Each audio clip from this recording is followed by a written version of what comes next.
Hey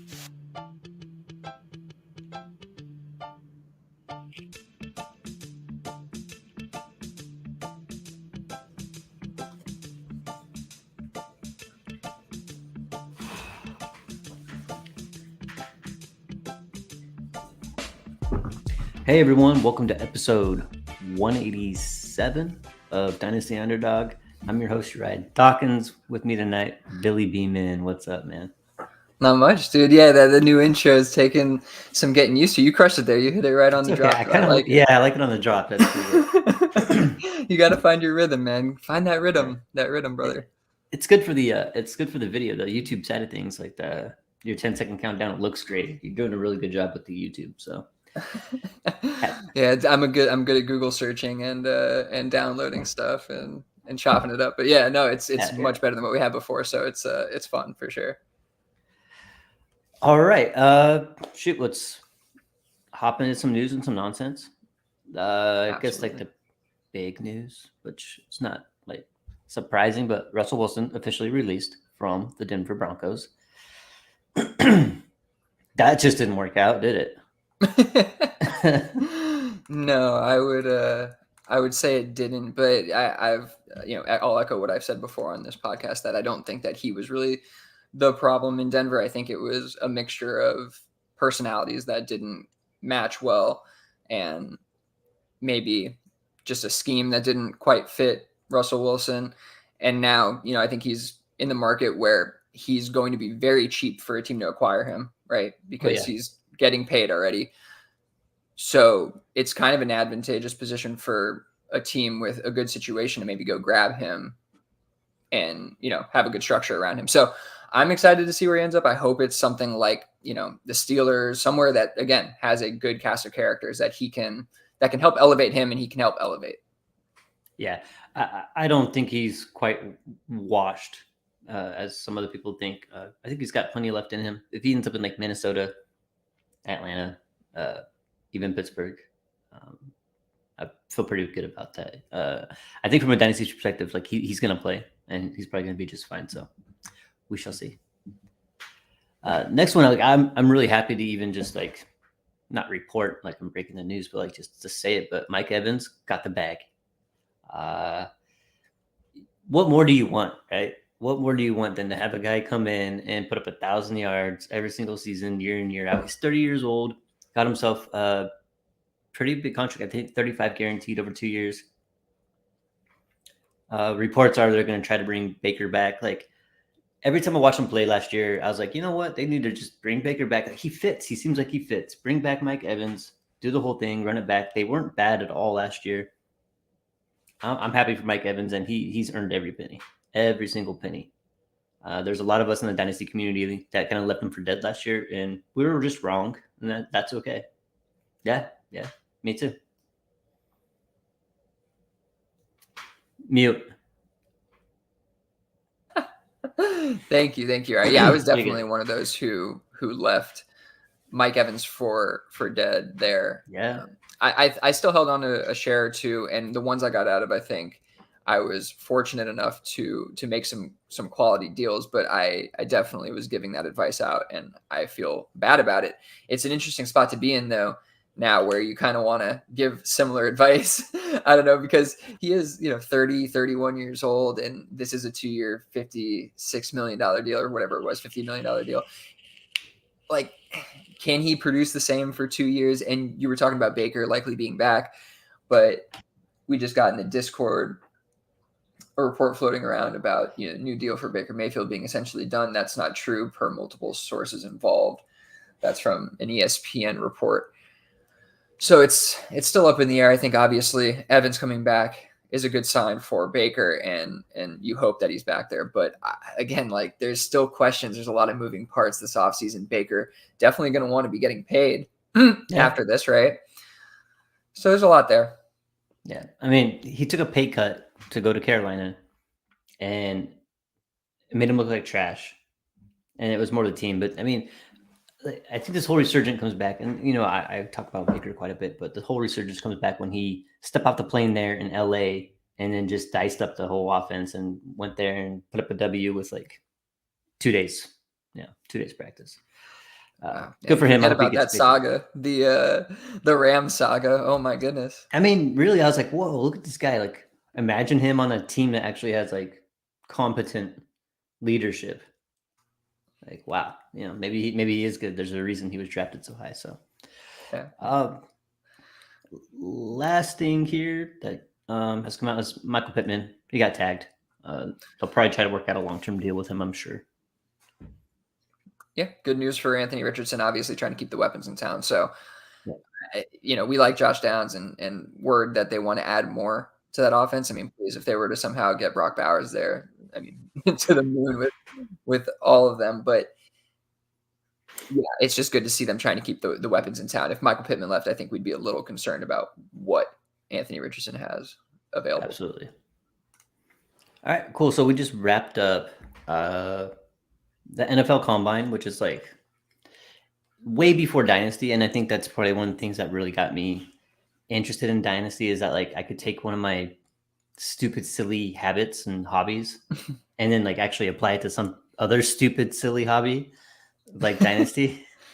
But I've always loved the NFL Combine. The one thing that I will say that Dynasty has taken away is that I used to study like defensive ends, linebackers, cornerbacks, safeties, pretty thoroughly, offensive line or whatever my team needed, and I just don't have time to do all that anymore. So all I focus on is tight ends, wide receivers, and the running backs. So It was whatever your team needed, but now you have so many teams, and they all require they all just need something. quarterback, running back, tight end, and wide receivers. So you need to Yeah, scout those. Yeah, no, I get it. I mean, that's fortunate and unfortunate. It's interesting because I feel like you've gone deeper down the rabbit hole, but you may have lost like one side of the ball there, or some of the positions. Maybe, yeah. maybe there'll be time in the future. Who knows? Maybe. Yeah. Like, I used to be able to tell you at least like the top 5 corners, top 5 safeties, top 5 defensive ends, defensive tackles that Dallas never drafts. And I would get to know them. And now I really have no idea, but that's okay. It's too funny. That's too funny. Well, let's talk about some combine, not necessarily winners or losers, but guys who tested and did something surprising. I like it. I like it. We're trying to just ride in the middle lane here, huh? Okay. Yeah. I mean, they all went out there and did it, right? Like, Yeah. they weren't scared to not go do it. So, No, I think you have a good point. I mean, we saw guys like Kyron Williams last year obviously take a hit after the combine in terms of dynasty value. And not that everybody's going to turn it around like Kyron did. I mean, that's impressive for sure. But I mean, just starting off, I think a guy like, a Bucky Irving who had a pretty poor workout. I mean, what really changed? Like, he wasn't always the most dynamic, the fastest back. Like, I honestly, like, I didn't know what he was going to test. I don't do predictions. I don't really think about it like that. But it didn't surprise me seeing that he wasn't the most athletic guy and that he didn't test really well in, the 40-yard dash and the 3-cone and all that stuff. But he could still be okay. You know what I mean? So, yeah, like I kind of want to look at sometimes I want to look at these things as like opportunities maybe down the road to acquire a player for lesser value than you could have. Obviously not live on hopium like all these guys are going to succeed, but I just don't think the combine is something that we should look at and go, well, I'm not going to draft that guy now. no, I mean, there are certain markers that you want to see hit, especially like historically, like, right, certain weights, certain times, and all that stuff. Like, and has anybody in the situation actually ever had success? And if it's only just a couple people on a big long list, then you're banking on an outlier. So one thing that did kind of come up with Bucky Irving was you're probably familiar with Scott Barrett on Twitter. Mm-hmm. Oh, yeah. And he's posting I remember years ago it was a big thing that I think Nike came out with a metric called Spark. The Spark And score. yeah, exactly, right. So it's very secret exactly how they put it together, but somebody reconstructed it and they call it Spork, which is a very similar thing. So he did have the Spork scores, and he does have Bucky Irving listed as RB5 right now with a Spork score of like 10.1. And I think this is out of 100. Yeah. I mean, that's great. Like, that's Basically, what he's compared. saying is that based on his testing, that he has absolutely no shot at all of being successful in the NFL. Oh, Okay. Yeah, 10.1 out of 100. Oh my goodness, I misheard you. That's awful. Yes. Yeah, that's pretty It's concerning. Yeah, really I mean, low. looking at he had like a 4.55 40, I think. His splits were really bad, I think too. What do you have, like a 1.54? Yeah. Yeah, I mean, I mean it's yeah, it's hard to overcome for sure. I get none that. of it's based on production. So there's that part, which does, I mean, matters a whole lot. But I mean, Hmm. it's based on size, weight, and speed, and all that stuff. So Yeah, and obviously these poor workouts can send them tumbling down the draft boards for real NFL teams. So yeah, that's obviously going to be baked into the final analysis, the final evaluation. So yeah, that's concerning for sure. But again, I think, we don't want to overreact to these kind of data points like the combine. Obviously, you want to look historically, and that's going to impact how you think about it. But yeah, I mean, I wasn't the biggest Bucky fan either. I'm not trying to sit here and be like, yes, just draft Bucky no matter what. But yeah, that's just something to think about. Not it's overreacting. uh, Xavier Worthy, 40 Speaking time. of, So this is one I know that me and you will actually probably talk about. oh yeah, Uh, we'll do a in one of our profile. profiles, yeah, I believe so. Because man, he's not typically. It's been a pretty good bet to just like fade the fastest wide receiver at the combine. It just hasn't been a very good bet for anyone to take him, even with like Henry Ruggs, Mm-hmm. wide receiver 1 in that draft. Fast as shit, but it's not very good. Not a very good wide receiver. I was not in on him at all. So I think Worthy does have a little bit more to his profile. That might be interesting, but he's fast. What He do you run? does. 4.2.1? Yeah, he broke the record. I mean, what do you Broke mean the record. fast? The dude's the Flash. Like Fast, he's fast. the fastest man on the planet. He's the fastest kid alive. Yep. Yeah. I mean, I'm not gonna fade him because he ran, the fastest 40. Like, I don't think he's John Ross now. Before the combine, I wasn't super high on him. I think Jake and I were kind of alluding to this in the Discord a little bit, how both him and I weren't super impressed with what we saw on film, but I know like plenty of people love what they see from him. So Mm-hmm. obviously I'm going to go back and give it another look. I did put out a tweet. I think it's worth mentioning. The NFL Combine doesn't move the needle for me on any player, but an impressive performance can send me back to the film thinking maybe I should go give this player another look for X attribute. Maybe you see something you missed on the first run through. Maybe you don't. That's why you don't rush the process, right? And honestly, that's why, like, it's funny. I see all these people making definitive statements and putting out like these like serious rankings and like, I'm gonna draft AD Mitchell over. I'm gonna do this, that, and the other. It's like I'm gonna wait. Yes. I'm still evaluating, and I don't think there's anything wrong with that. Even if you guys know the players really well, I think you probably don't know them well enough, and there's more digging to do. If you're an analyst and you're doing the evaluation, like I think that there's more time. There's like 2 months until the draft. We have some time to really, give this a thorough look. So that's just a piece of it for me with Xavier Worthy. I'm not going to overreact, underreact. Very impressive. Obviously, if I can find some middle ground, I'm going to move him up the rankings a bit. I don't want to miss out on a guy like this who obviously has elite speed. That's we look for elite talent. That's what we talk about here a lot. So I'm going to give him another look. Yeah. Next one was Adonai Mitchell, Texas, I believe. I think they're both Texas, yeah? Both. Yeah. Worthy? Both Yeah, Texas. both. He's fine, but he's also fast. He's really, really fast. Yeah, I would say so. Dude ran a 4.38. He Yes, ran a he's 4.3 he's or also 4.34. really, really I'm fast. sorry. 4.34 40 was his official time. But another guy that maybe we could do these two together, but Adonai Mitchell, yeah, he ran fast, which is great. I think it really had a lot of like Adonai fans come out and it's like, hey, I told you, like he's good. I'm having a hard time on the analytical side of things to justify it. Right now, where I'm sitting right now, I think I'm still probably gonna let somebody else take Adonai, but we'll see. Yeah. I haven't done the film breakdown on him yet, so I'm not like super comfortable saying anything, but the 40 time is impressive given his size. So yeah, Yes.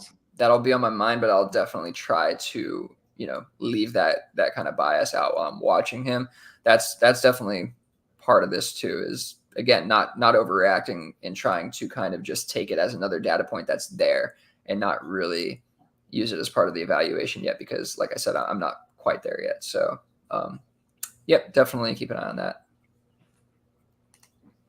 All right, next guy we have listed here is Dallin Holker from Colorado State. I just like that his first name, if you break it up, is D all in Holker. Nice. Right, so Sure. I'm all in. Yeah, his testing wasn't the best, but you have here mentioned the gauntlet. Like this was kind of like one of the coolest things. I don't think I've ever seen it when watching the gauntlet, which is one of my favorite drills, from wide receiver drills, tight end drills, like just watching them run and catch the ball. And oh yeah. But he caught the second to last ball. He thought it was the last ball, or that's what we assume he thought, because he held on to it and was running to the end zone. And then the actual last ball did come. And that dude went out there, reached out one hand with the other ball in his other hand, snug it. And he's running into the end zone with 2 balls in his hand. Like, if you don't move him up in your ranks just because of that, like, I don't really understand what you're doing. You're not evaluating, right? Yeah, you're not evaluating right. This is vibes-based analysis, right? Just double fisting into the end zone. Yeah, hair. He does. He looks the part. That was just an impressive drill for him, because it did show some concentration and ability to adjust on the fly, like real fast, right? And it's not really supposed to be that kind of thing, but he made it into that kind of thing. And before that, he ran a really good gauntlet anyway. It was really clean. Yeah, it is interesting, because we're going to go over Dallin Holker today.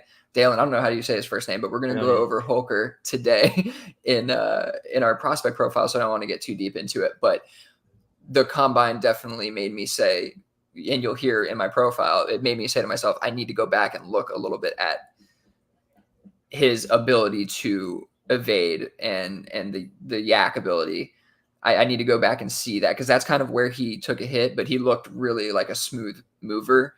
Granted, in shorts and in a t-shirt, pads shouldn't have that much impact on it. Like, he should still be able to move. And he did, like my notes say, some good stuff about his ability to bend and stuff. So we'll get into the profiles. I don't want to get too much into it, but the combine made me say, I got to go look back. And that's what it's for. Another just quick note, like for people who maybe not have seen it or are just catching up on some of the combine stuff, but look at Ladd McConkey's gauntlet as well. It's probably one of the smoothest I've ever seen. Yeah. It looked like absolutely almost like a video game, or like it was made up. Just how perfect his technique was, running a straight line. It was very good. Real quick, Dallin Holker 6.83 seconds in the 3 cones, second fastest time, next to guess who? Ben Sinnott, who we're going to talk about today as well. And in that short area, they both also posted second and third, Holker in front in the 20 shuttle. 4.21 and a 4.23. So these guys are very quick in the short area, which is what you want to see. All right. Next one, JJ McCarthy weight. I don't know much about it. I know he came in heavier, and people were happy with it. That was a big, his size is a big concern for people, and he came in at like 220. So he ate a bunch of food before he showed up. Hell yeah. Yeah. I mean, it's good news. Everybody, I think, is kind of hyped up about McCarthy. Yeah. I mean, good for him. Good for his profile. Next one is Pearsall. Yeah. I seen him. Yeah. People were talking about, okay, maybe one of the next, of course, right? The next Puka Nakua, everybody wants to know. Lesser known name, but I'm not there. But yeah. I know. I mean, nobody's the next Puka, right? So, but yeah, Pearsall, he had a really good combine. He looked good. It was a name I don't think was like a household name before. For us dorks that sit here and watch these men running underwear and do their thing, Pearsall definitely had himself a day. Yeah, he had the fastest 3 cone of the wide receivers. He was up there in the shuttle, third in the shuttle next to McCaffrey, Adunze, who also McCaffrey was first in the shuttle, second in the 3 cone. He had a good day. Like, McCaffrey looked good in the gauntlet drill as well. Like, he had himself a pretty good day. I don't think he ran a very fast 40, but honestly, faster than his brother. Yeah, everybody's running fast these days because they're training for it. But but I think honestly, like, what we care about more is that short area speed for the kind of player that these guys are. And yeah, I mean, he definitely put people on notice. And Ricky Pearsall again, top of the list for the 3-cone. So Wow. 6'4", and he had a pretty good 40 time too. Like these, we got an athletic group of 4.41 for Ricky Pearsall. Like I didn't see that coming, to be honest with you. 4.39 for Lad McConkey was, Insane. I mean, got a fast group. Yes. All right. Speaking Here's a of, name that if you didn't watch the combine at all, you probably haven't even heard of yet. But Isaac Garindo out of Louisville. Louisville, yes. Yeah. Ask me in 3 months. I won't remember, but he ran the fastest 40 out of 4.33. all the running backs, and all his other testing was very top notch. I think it landed him with the Math Bomb's relative athletic score. I think he scored the highest out of anybody besides some dude back in like 2000, right? So I think he's number 2 on the list. Yeah. Guy that obviously everybody is going to go dig into his profile, his film after that, as they should. And I mean, he's a big boy too. Like that's why his RAS score is really high. I think he's 6 feet, nearly 215, 220, something like that. Yeah, big boy. Yeah. And he ran a 4.33. That's crazy. And I mean, don't let it go unnoticed. Jalen Wright, guy who I mentioned last week, Yes. dropped his film room on the channel, on our YouTube channel, 4.38 he comes in at. And honestly, he didn't even look great running the 40, and he ran a 4.38. Like he's much better, not from a 3-point stance, but Trey Benson 4.39. There's a couple fast running backs at the top of not the top, but there's a couple fast running backs in this class that I think are worth a look. Yeah, I think Trey Benson might end up being some people's RB1 after all said and done here. He'll probably end up being my running back 1. After that, it's going to get pretty interesting. But I wanted to see probably end up Braylon Allen, but he didn't go. His tape is interesting, and obviously he's a freak of nature, like giant guy. But there's something missing in that profile to me. We'll get into that one of these days as well, obviously. All right, we talked about McCaffrey a little bit, and then we have tight end Theo Johnson. I think he finished with this year's highest marks from the tight end position. I don't know anything about it. Yeah, he had a 9.9 RAS score as well, so he posted a crazy RAS score, which is what you want to see from tight ends. Penn State underutilized their tight ends in general the past couple of years. Also, just quarterback situation, the way that they kind of schemed it all up, it just wasn't great. Theo Johnson is a freak, though. He's like 6'5", 6'6", ran a 4.5 in the 40. He can block. Like he's kind of more of an all-around guy than I think he's been given credit for. And also, like I said, the usage just wasn't there in college, so he doesn't have much on tape to go off of. So I get why he's under recognized, I guess is the way to put it.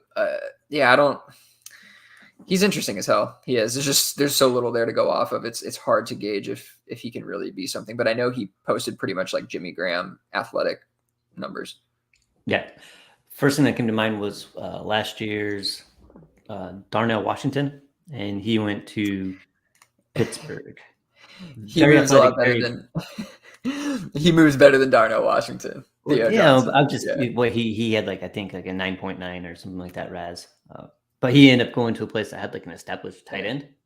So it's kind of a wait and see. If that happens to Theo Johnson again, I'll be a little less excited.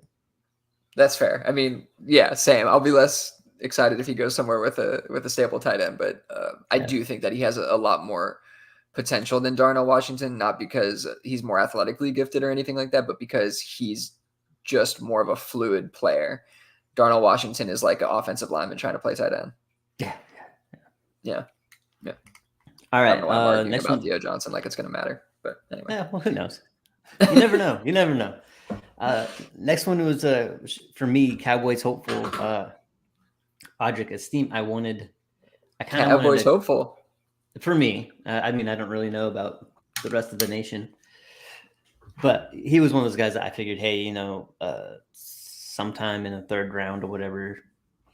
He's a big boy, right? Big boy, goal line type of deal. He's not gonna. I don't think he's ever gonna like break out an 80-yard, take it to the house. But he ran a 4.7. He's certainly not with a 4.7 40. I don't think that's his game. It's like I'd be a little more comfortable if it was like 4.6 anything, right? I don't know. I think a lot of people that were on the esteem train were hoping for a little bit faster time there. Saying we lost some esteem. Oh, Oh, yeah, oh, that was good. That was good. yeah, man. I'm Yeah, Audric was just really picking turned up into his a steam. dad fast. Yeah, Yeah. that's all it takes to have a kid. Next thing you know.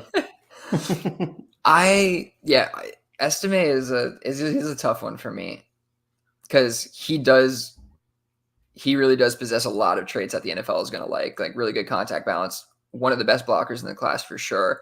He can catch the ball. He can. He's not like running routes or anything like that, but he can catch the ball to the backfield for sure. Really good vision. Short area bursts, the good footwork and stuff. He's not elusive at all, and obviously doesn't have the breakaway speed. So this is not Kyron at all. He's going to get like the helmet comparisons or whatever, He already helmet did, yeah. scouting with the because they go to the same school, but they're not like they're as far apart in terms of stylistic player comps as you could get. But Estime, I think, was never going to run a fast 40. It was never something we should expect. It's not something we should double ding him for. You already probably were, hitting him for that in his profile. So yeah, like I don't care, honestly. Like if I'm going to get him a lot cheaper, then sure, I'll take him at the end of the second round. Like if that's what we're going to do here in rookie drafts, I'm fine with that. Is provided he gets draft capital. I just think the NFL like is going to see his whole profile and not really care too much about the 40 time. Okay.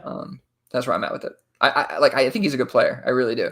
But he's definitely more of like a 2 down back. I don't think he's ever going to be like a workhorse type guy. You know what I mean? That's fine. That's all Dallas needs. They just need somebody to compliment Pollard, right? Keep him there until he's Bring Pollard back 40. And, Yep. Yeah. Uh-huh. All right, and then the quarterback on the list, we have Joe Milton. I mean, bro could throw it like 80 yards from his knees, like. But from the players I've watched getting the ball thrown to them by Joe Milton throughout this process so far, not great. I don't think he's a good quarterback. No, he doesn't look great in live game action. But I was hearing like Lance Zierlein talk about scouts and maybe like GMs and whatnot sitting there with their phones out like taking videos of him as he's launching the ball. So like he's probably going to get selected after the first main 5 quarterbacks or whatever it is go. Day 2, maybe early day or late day 2, early day 3, probably day 3 kind of pick or whatever. But I mean, he's worth it with like the elite arm talent he has. Like, I don't, if you're going to take a shot in the 4th round, I'm not going to be mad at you. You know what I mean? Like, go for it. Like, take your shot. Exciting player though. That was exciting. I mean, it's just a cannon. I think there was like one clip where like he chucked it and like he turned around before like the receiver even caught it. He was just like, yeah. That was 90 yards, no big deal. Like, wow. Like you want him to be good just so you could see that in jacked. Live action. You know what I mean? Yeah, Xavier Worthy, just go. And I'm gonna throw the ball as far as I can, and it's your job to go catch it. The worst part is he's gonna overthrow him half the time. That's the problem. That's the problem. Oh shit. 4-2 don't matter, man. 4-2 don't matter. All right, let's hop into prospect profiles. Today we have Ben Sinnott and Dallin Holker. I like that, man. I actually like that. That's funny. Dallin. Let's hop into it. So I do my part here trying to figure out stuff that matters for the tight ends when it comes to the sheets. And I think we all could agree that one of the most predictive things for tight end is just kind of being athletic. So I'm going to hit on some of the percentiles for their drills at the combine and then some other productive stats here. So here we go. Ben Sinnott.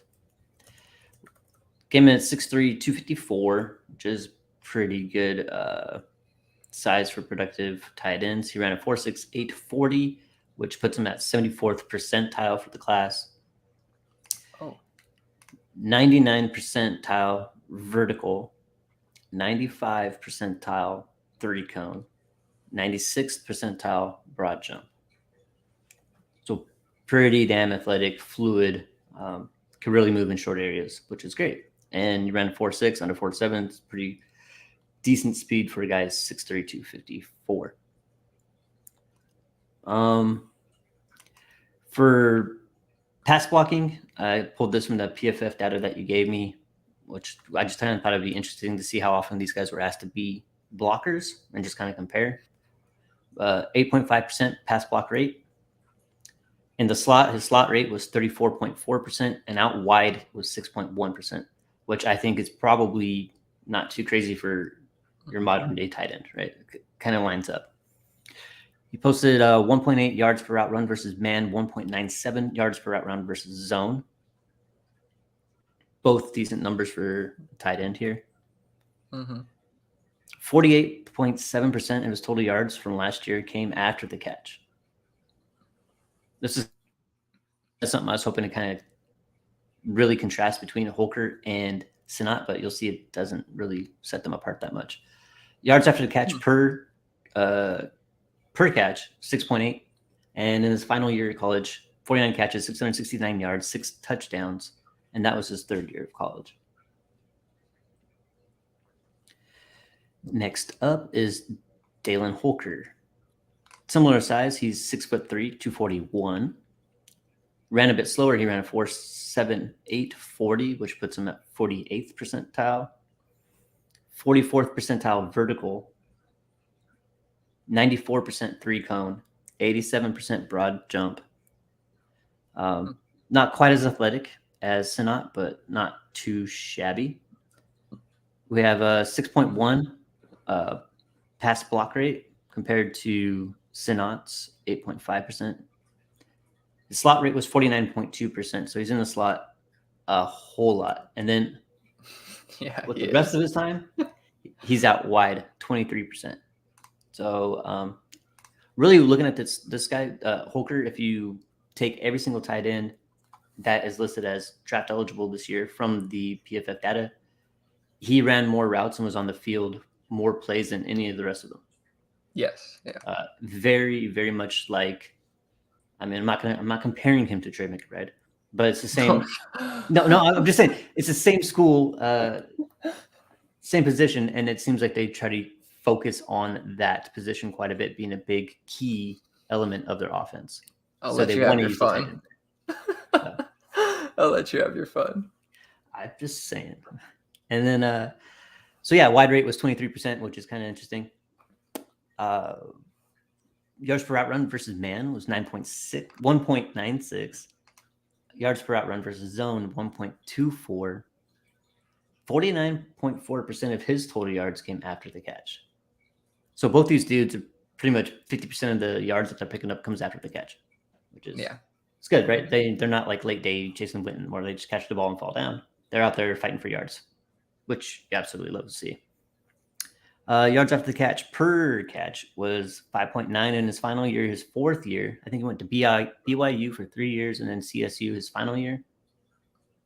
64 catches, 766 yards, 6 touchdowns in his final year at CSU would be his fourth year. That's all I got. He's 23 years old, so beating up on little children at this point. But I'm interested in both these guys for sure.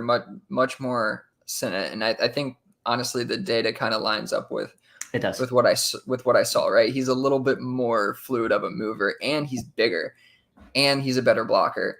And I'd be interested to know not only what his I guess percentage, but also what his like grade was in terms of run blocking, not just pass blocking, because that to me is important at a certain level. I weighed it down, less than the other attributes, but still important to me. So just go in the same order you did for me, Sinnott, both these guys are fluid movers, but he's a fluid mover. He has good size to shed defenders, but quick and exhibits lateral agility in open space. He has good bend and agility to shake defenders in open field, great lateral quickness for his size, accelerates off the line with good burst, which I think is really noticeable.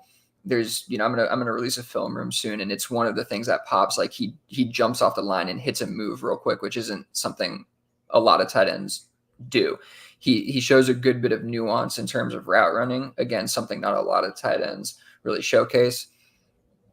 He's a tenacious blocker, but he does need to bulk up a little bit. Like he has a really good frame, like a really good frame, but it's not filled out. Like you can tell it's not really filled out. And I think that get him in a weight room and he might look a little bit better. I do think wearing number 34 does not help his case in terms of public opinion. It doesn't look right? good. Like who's looking at this guy and being like, yeah, he's a tight end I want Fullback. on my fantasy team. Yeah, he's a fullback or he's an Mhm. H-back or something like that. But to me, like he showed again really good nuance, detail in route in terms of his route running, able to kind of deceive defenders. He has really good field awareness, I think. So I think he's got a really good, well-rounded skill set, and the combine didn't do anything but I think enhance his profile for NFL teams. So I'm very interested to see where he goes in the NFL draft. He's definitely going to be up in the top 3 tight ends for me. Obviously not one. He'll be up in the top like 2, 3 area for me at the end of the day. I'm struggling to see how anybody can jump ahead in that respect from this class. Getting into Dallin Holker, there's very little tape for both these guys, to be honest with you, especially in terms of all 22 out there. But for Holker, it's even less. It's kind of crazy. And even though he had like a good amount of work this last year, it's just, there's not much tape out there in general for these smaller schools. But hoping to get some more down the road and look more into it. Very, very little. Fluid mover, also more of a flex type tight end, as you kind of mentioned, especially with the way they used him and split him out. He's a bit of a tweener at 235, but he is 6'4", so he does have the good size. But compared to a guy like Sinnott, who has that more prototypical body that we want to see out of those top end tight ends who can really block, get low. This guy is a little bit more problem getting low. He shows good bend and curvilinear movement, good hands, solid yak ability, but he runs a little tall and he's a little top heavy, right? He doesn't have as strong of a base and he can't get as low for those blocks, which is why you don't see him put in that position too often. Split out wide, like you said, I put in my notes, big slot type. And he reminds me much more of a Mike Gesicki. Like just the look, the way that he moved in the game film that I saw, in the game action I saw. So, which isn't a bad thing necessarily, like that it's not a bad thing, but it's also the way that he was used, right? His utilization, the lack of ability in the blocking game, and the almost need to move him out wide like that. So that was part of it, but he does have good spatial awareness. Like he's a really good pass catcher. There were a couple ball security issues like that popped up on tape. Like in the limited game film I did see, there was multiple fumbles, and you don't love that when it's limited. So I'm trying not to hold that too much against him, because again, there's not that much out there. I need to see more. But after the combine and just seeing kind of how well he moved in the gauntlet, how fluid that was. I'm not trying to double count because I already called him that, but he's a little bit lower in the film grading scale than I'd like him. Not that I'd like him to be. Then I think I expect him to be after kind of seeing what he can do at the combine. So I want to go back and try to find more tape, another look, see if there's more yak ability there, maybe more versatility there, because that is, I think, part of what's holding him back for me. Yeah, all that's pretty fair. Just guessing, Dallin Holker will be a guy that may likely go undrafted in your rookie drafts that you could probably pick up on waivers afterwards. Maybe the 5th, 6th tight end off. I should have gone onto the site. Do these guys have a projected draft round? Oh, let me see here real quick. Because I'd be interested to know where a guy like Holker or Sinnott is projected to go, because that's going to tell us a good bit. Like, is he not even, because you're seeing here in our graphics, like both ADP wise, this is the ADP from Dynasty League Football, not available. KTC rank, not available. He's in our ranks, but super low. And then for Ben Sinnott, his ADP for this is the rookie ADP on Dynasty League Football, 60 and tight end 6. So, and then KTC rank not available. So these guys aren't being drafted, at least in our world. But I'm wondering if they're being drafted in the real world. Well, draft year 2024. I'll make this real quick if I can. That's okay. Behind the scenes, little behind the scenes action here. So looking at grindingthemocks.com, they've been a little slow with this right now. Honestly, the only guy they have slated on here is Brock Bowers. They don't even have any of the other tight ends in any of their mocks right now. I'm seeing like a third round mock for Ben Sinnott, potentially, real NFL draft. Sounds about right. Which that would be, honestly, I would be very pleased with that. Not seeing one for Holker, so you might be right. He might slip in the NFL draft, still get picked, and then those guys always slip, to the end or out. He might be like a Kuntz type of guy. I don't know. Maybe he gets a little more love because of what he did at the combine. Yeah, I don't know. I don't love him like I do Sinnott, who I think can be a real kind of game changer, or more, not game changer. I think he can be a consistent option at the tight end position, a guy who can fill a full-time role on a team. I don't see that as much for a guy like Dallin Holker, who I think is, used in more of a specific role. That big slot type is, not to dance around it. Yeah. I wanted to go in here because I know we had a quick little back and forth about Sinnott and Holker on the old Twitter box. And I really wanted to, after everything I looked at, be like, hey, here, I told you Holker's better, but I'm with you on it. I think Sinnott definitely has more legs to be a full-time starter as a tight end. Both these guys is going to be a long shot to be anything, but worth keeping an eye on for sure. Yeah, I mean, the last place I'll take it is just, I've gotten through the majority of the tight ends actually that were at the combine. There's a couple that I didn't get through, but Dallin Holker is 9th on the list, which is why I want to go back and give him another look. There's some guys above him who I just know in my heart of hearts, like a Jaheim Bell, he's not going to be a full-time tight end no matter what. Like that, I watched him plenty at FSU, and I just know the kind of player he is. So I'm not trying to force guys into grades at all, but I want to go back and see if a real unbiased, grounded look at this guy produces a slightly different result, is all it is. And it would, maybe even him out with another guy, maybe push him up above one guy. I don't know. We'll see what happens. But that just kind of giving you context to kind of where I'm looking at it from my evaluation process versus what we're seeing at the combine and what I saw on tape, and trying to kind of put it all together. So that's where I'll leave it. At the end of the day, we'll always have Dallin Holker's gauntlet to look back on. We will. It was beautiful. We will. Yeah. Let's hope that's not the most successful part of his for him, at least. Oh, geez. All right. A little bit shorter of an episode, but is there anything else you wanted to talk about before we get out of here? Yeah. I got one trade. Trade. That's all. That's right. That's right. Let's go. Yeah. Big boy trade too. Yeah. This is a really interesting one. I'm interested in your thoughts on this. It's because there's some context that needs to be discussed to even talk about the trade. So It's a salary cap dynasty league. It's a $300 million cap, technically, but just like a $300 cap is how you can put it.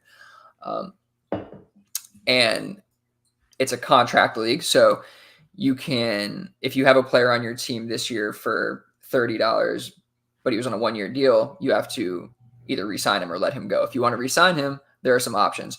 If you want to re-sign him for 1 year, I think it's $45, 2 years, $35 on top of his current contract, 3 years, $25. So the more years you are willing to sign them for, the lower the contract is, right? And you can lock them into whatever that contract is over that period of time. So say a guy is $10 and I want to sign him to a 3-year deal. He'll be $35 for those 3 years because it's 25 plus the current 10. Okay. So the implications of signing somebody when you have only $300 to spend and it's, $45 plus, like that can really impact your team. And you got to be really careful with how much you're spending on each asset, right? You don't want to get locked into 3 years on a $50 contract. That's like a guy who could fall out of favor or, something like that. Right. So you're kind of definitely getting a gist of the environment that we're working in here. So we're many years into this. My team only has a couple of guys on contract, 2 guys actually on contract, and it's very affordable deals. Quarterbacks in this league obviously are going to be pretty expensive. right? But I got Jalen Hurts around $32 and Deshaun Watson around $33 over 2 more years, which is really, really good deal for me. I'm about to sign Jonathan Taylor to a 3-year deal for 50. Okay. So these are some pretty big assets, but still, I think, reasonable for what they are, especially to lock him into that contract for 3 years. Somebody came in and was like, look, I'm dropping Kyren Williams because I'm up against the cap. He's a $2 asset right now, a $2 asset. To sign him for 3 years would be $25 extra, $27, right? If anybody wants him, I can send an offer, let me know. This is actually John Bosch's league. This was John Bosch. And I know when he says, if you want me to send an offer, if I tell him to send an offer, it's going to be an awful offer. So I decided I'm just going to send him an offer. And again, the implications are he's not going to hold on to Kyren, right? Like he's going to get rid of this guy. He is going to get rid of him. Now he could let him go to the free agent auction and potentially get him back for definitely more than $2, maybe under 27, maybe over 27, maybe under whatever a 1-year contract would be, $45, whatever. You know what I mean? There's options for him. So I sent over a 3rd-round pick for Kyren. That was my opening offer in the future, which picks are very valuable because picks also carry a certain salary and they're very low salary. So if you make a 1st-round selection, say he's like $8 or something like that, that's very valuable if it's AJ Brown, right, at $8. So picks are very valuable. So if I'm giving up a pick, I need to be careful about it too. He came back with an offer of Kyren Williams for my 2nd-round pick in 2025. I smashed it. Yeah. I felt, go ahead. Yeah, I think that's right. I was kind of hoping that's where you're going with this. To pick up a guy who carries a $2 salary right now, and you get to extend him for at least 1 year. So if I extend him for 1 year, it would be 45 plus the $2, which I don't want to do. I want to extend him for 3 years and make it $27. So I would add 25 to his current 2 and have him for 3 years at 27.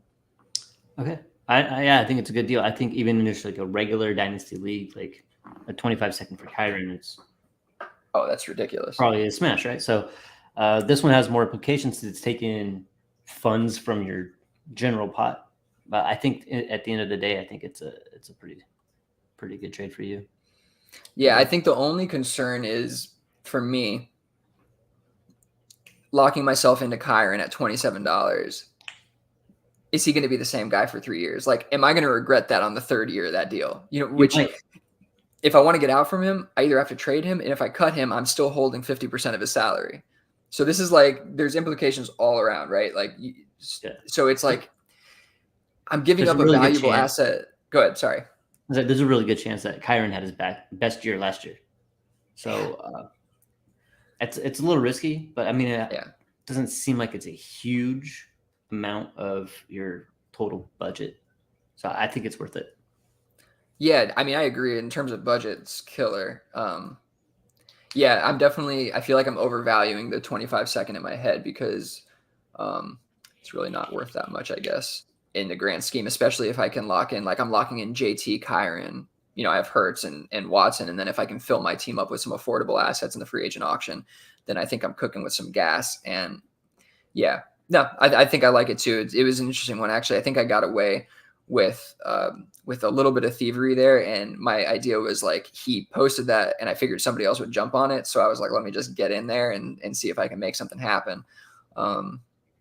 And yeah, I didn't really even usually I talk to people about these. This one felt like such a good deal. I didn't even need to talk to anybody about it. Love that. But I do think that it's worth mentioning the concern about Kyren long-term. That is something that really is sticking in the back of my mind, that I'm going to probably be holding a bag that I don't love in 2025, 2026. But I guess I shouldn't be worrying about that in 2024.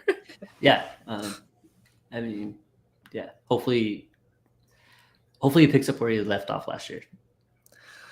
I just hope they don't add somebody. I'm thinking about it, I'm like, shit, it seems like a risky thing because we have 1 year. We have 1 year of like good Kyren.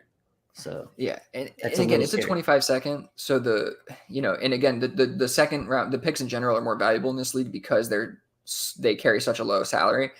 And if you get like, anything, even a Kyren at a 2nd round pick, it's gonna be like $5. So it's like fantastic. So it's Yeah. those are very valuable, but for me and my team situation that I'm like competing, obviously, and I already have some assets that I need to compete with, it made more sense for me to do this.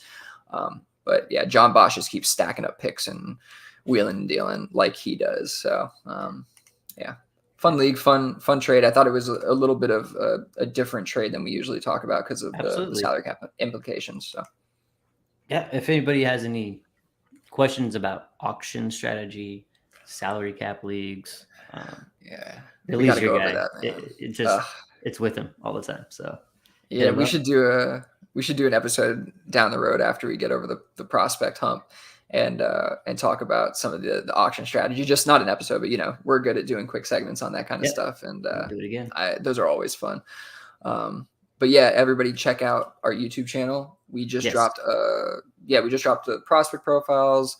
I don't even remember the last thing we dropped. We're dropping so much, but we have target share stuff coming out. We have a couple draft reviews coming out. I mean, we have a lot of good content pumping out on the YouTube channel, not to mention the film room. So yeah, check that out, subscribe, and also join in on the Discord.